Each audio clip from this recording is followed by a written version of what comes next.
뭐 뇌파와 관련된 거라든지 또는 체열과 관계된 거라든지 하는 검사를 시행하는 경우들이 있나 봐요. 실제로 아무 소용 없습니다. 그것으로는 치매를 알 수도 없고 치매를 그렇게 파악한다는 것은 있을 수도 없는 일이지 않습니까?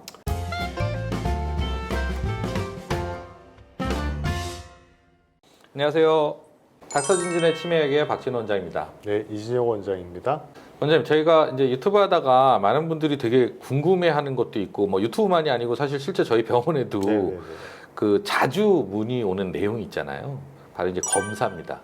치매를 어떻게 검사해요? 무엇으로 검사하나요? 어떻게 확진받나요? 라고 하는 내용이고, 청래한의원에 가도 검사 받을 수 있나요? 뭐 이런 문의들이 많이 오잖아요. 그래서 오늘 치매 검사 방법에 대해서 좀 자세하게, 좀 정확하게 좀 알아봐야 될 것 같아요. 네. 치매 검사, 이거 뭐가 있습니까? 일단 치매 선별 검사라고 하는 검사가 있는데요. 네. 흔히 하시는 설문지 검사 있죠. 네네. 그걸 선별 검사라고 합니다. 이건 치매인지 경도인지 장애인지 정상인지 판별을 하는 거고요. 여기에서 만약에 문제가 있는 걸로 나타나시게 되면 그때는 신경과 선생님들이 한 2시간 정도에 걸쳐서 이제 인지기능 검사를 좀 자세하게 하시게 돼요. 그거를 통해서 사실은 어느 정도까지 윤곽이 나타나게 되고요. 그리고 그 이후에 이 치매가 어디에서 시작됐는지 알아보기 위해서 혈액 검사나 MRI나 아니면 흔히 말하는 PT 검사를 같이 하게 되죠. 지금 뭐 쭉 말씀을 해주셨는데, 뭐 사실 저희가 이 방송을 진행하는 방법이 저는 환자와 질문자의 입장이 되고 우리 이진혜 원장님께서 이렇게 자세하게 답변을 네. 해주시는 형식으로 되잖아요. 그럼 이제 뭐 저는 이미 알고 있는 내용이긴 하지만 제가 좀 분류해서 여쭤보자면, 처음에 하는 설문지로 한다는 인지 검사라고 네네. 하는 것, 이것도 종류가 몇 가지 있잖아요. 네네. 근데 이 인지 검사를 집에서 뭐 셀프로 할 수는 없는 건가요? 셀프로 하시기에는 조금 문제가 있어요. 네. 그러니까 이제 이걸 이렇게 판정할 것인가 아니면 이렇게 판정할 것인가 라는 부분에서 문제가 조금 생기실 수 있고요. 흔히 이제 자가 테스트라고 나오기도 하는데 네, 이렇게 뭐 체크박스로 해서 저희 홈페이지에도 저희가 네네. 준비해 놓은 것들이 네. 있잖아요. 네네. 그것들도 사실은 이제 일종의 치매 선별 검사 중에 하나인 거고요. 그리고 이게 문제가 뭔가 하면 여러 번 하시게 되면 점수가 좋아져요. 문제를 아니까. 네, 문제를 아시니까. 문제가 유출되는 거나 네네. 마찬가지잖아요. 그렇죠. 네네. 제가 알기로는 바로 이러한 인지 상태를 검사하는 이 검사지의 유형들이 몇 가지가 있고, 네네. 그것이 뭐 국가에서 또 이렇게 인정하는 내용들, 그러니까 이것은 이제 뭐 보건당국에서 결정을 해서 이 설문지가 뭐 우리나라에 맞다. 이래서 원래는 뭐 국제적으로 통용되는 기준도 있고, 네. 그다음에 우리나라에서 한 뭐 K자가 붙는 검사도 네, 있고 네. 막 이렇잖아요. 그리고 또 이게 어떤 검사지들은 의미가 없어서 또 폐기되기도 하고, 또 어떤 것은 뭐 법률적인 문제 때문에 또 사용 못하는 경우들도 있고. 네, 네. 이게 사실 되게 복잡합니다. 근데 지금 현재 어쨌든 정부에서 우리나라 국민들을 대상으로 한 인지기능 검사용 설문지는 유형이 딱 정해져 있고, 네. 그러다 보니까 이 검사를 반복적으로 하시게 되면 질문이 동일하다 보니까, 근데 물론 질문이 동일하다고 해서 뭐 우리가 아는 것처럼 진짜 무슨 뭐 수능처럼 문제가 나오고 1번에 1, 2번에 2, 3번에 마이너스 1, 그래서 답이 마이너스 이렇게 나오는 설문은 아니잖아요. 네, 네.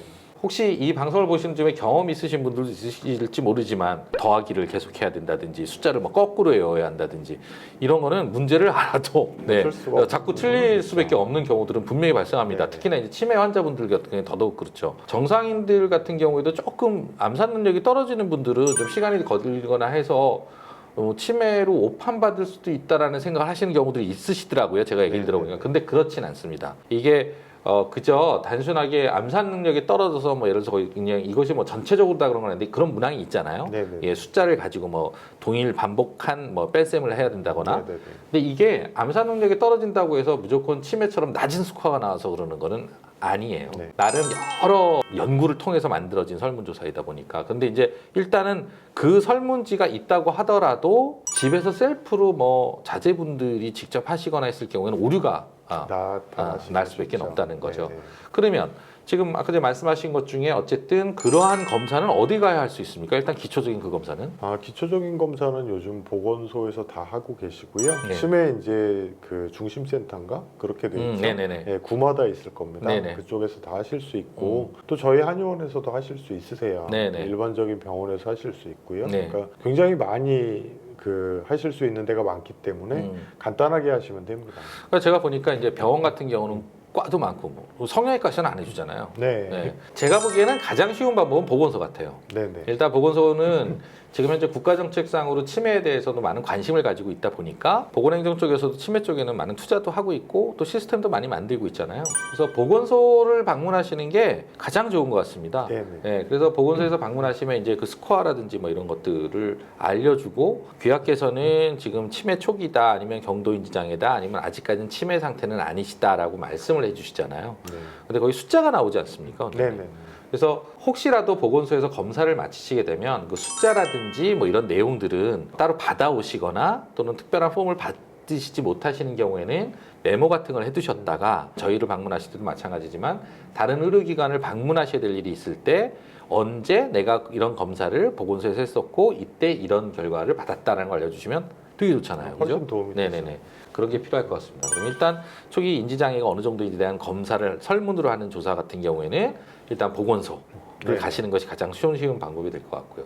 그러면 거기서 경도인지장애나 치매라는 진단이 나왔어요. 그럼 그 다음엔 또 구체적으로 무엇을 해야 될까요? 그 다음에는 아마 그 정밀 검사라고 해서 긴 시간 동안 하시게 되는 인지 검사를 하시게 될 거예요. 네네. 그리고 그런 질문하시는 경우들이 계세요. 그 설문조사만 가지고 알 수 있어요. 뭐 머리에다가 뭐 쓰고 뭐 기계 쓰고 그래야 되는 거 아니에요? 이렇게 얘기하시는데 문제는 뇌파 검사라고 하는 것들은 아직까지 치매 검사로 공인이 안 돼 있어요. 그러니까 저희한테도 이제 그런 얘기가 나오셨는데 뇌파 검사 왜 안 해요라고 얘기하시면 제가 좀 답답해요. 왜냐하면 그게 아무 의미가 없거든요. 사실 이 자리에서 이런 말씀을 꼭 좀 드리고 싶어요. 지금 현재 치매를 전문으로 하고 있는 한의원이 됐던 뭐 의원이 됐던 뭐 이런 곳들이 있지 않습니까? 종합병원 내지는 또는 국가기관을 제외한 소위 로컬이라고 부르는 곳에서 치매를 다루는 의원급들에서 좀 사실 답답한 부분이 많이 있습니다. 이게 뭐냐 하면 치매 검사를 한다는 것을 이유로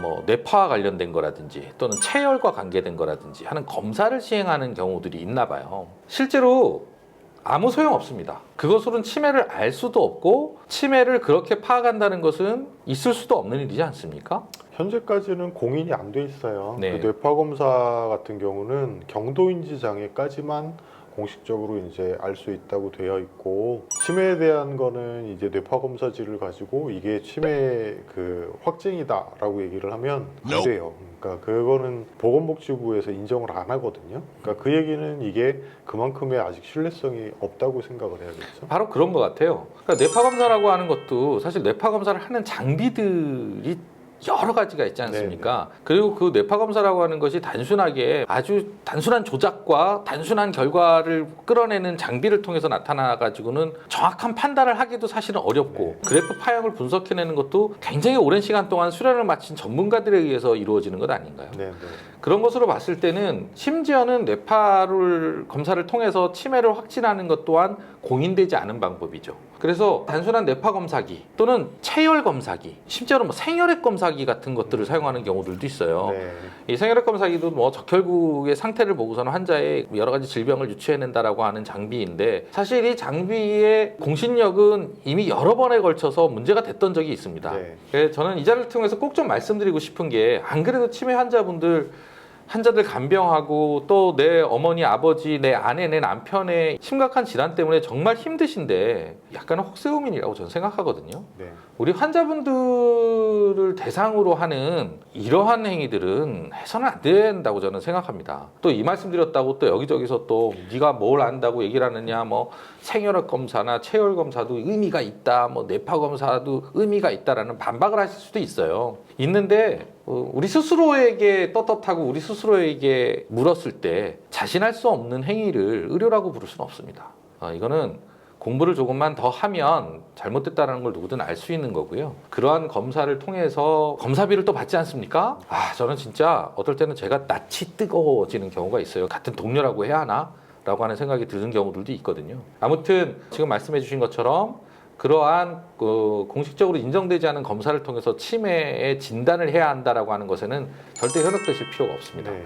말씀드렸듯이 지금까지 공인된 방법에 의해서 인지지능 검사를 설문을 하게 되고 그래서 뭔가 딱 정확한 질병, 치매라는 질병으로 인정이 되게 되면 그 다음에 유관의 큰 병원으로 가셔서 유관과에서 어떤 정밀 검사를 네. 또 다른 인지지능 검사를 설문을 통해서 하고 그 다음에 하는 검사들이 또 있잖아요, 네네. 그죠? 그 말씀을 좀 해주세요. 이제 MRI나 PET 검사라고 하는 걸 하시게 PET, 되죠. 네네. MRI는 아실 거예요. 머리를 찍어서 이게 뇌가 줄어들어 있다든지 네. 아니면 기억력을 담당하는 부분이 특히 많이 줄어들어 있으시면 문제가 생기는 거죠. 네네. 그리고 PET 검사 같은 경우는 방사성 동위원소라고 얘기를 하는데요. 네. 그러니까 특정 물질을 먹고 그것이 어디 있는지 보시는 거예요. 음. 가령 뇌 같은 경우는 탄수화물만 이제 포도당만 영양분으로 쓸 수가 있거든요. 네. 근데 포도당에 관련된 이제 약을 먹고 찍었을 때 정상적인 사람들은 이제 포도당을 뇌에서 많이 쓰기 때문에 빨갛게 나와요. 근데 치매에 걸리신 분들은 뇌의 활동이 떨어져 있기 때문에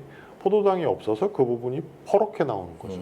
그러면 뇌의 활동이 많이 떨어졌네라고 볼 수 있고 특히 어느 부위에서 뇌의 활동이 떨어져 있다면 이거는 알츠하이머다, 전투측 두엽 치매다, 노이소체 치매다라고 알 수가 있어지는 거죠.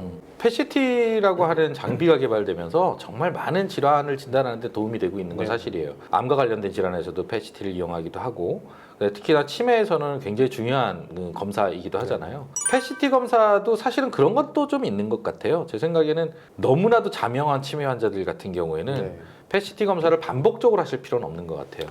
물론 그렇죠. 이제 이 환자의 상태가 어떻게 진행되지에 대한 소위 팔로우업이라고 하잖아요. 저희가 의료적으로는 이제 추적한다라고 네네. 추적해서 환자의 상태가 어떻게 변화되는지를 본다는 건데 그러한 텀을 충분히 가지는 것은 상관이 없는데 이 병원 가서 검사하고 또 똑같이 또 그 검사를 이게 사실 돈이 많이 듭니다. 그래서 MRI를 찍어가지고 뇌의 위축 상태를 판단해서 이건 거의 치매가 확실하다라고 했을 때 PET-CT로 찍었을 때는 어느 부위에 어떤 식으로 어느 정도를 또 좀 네네네.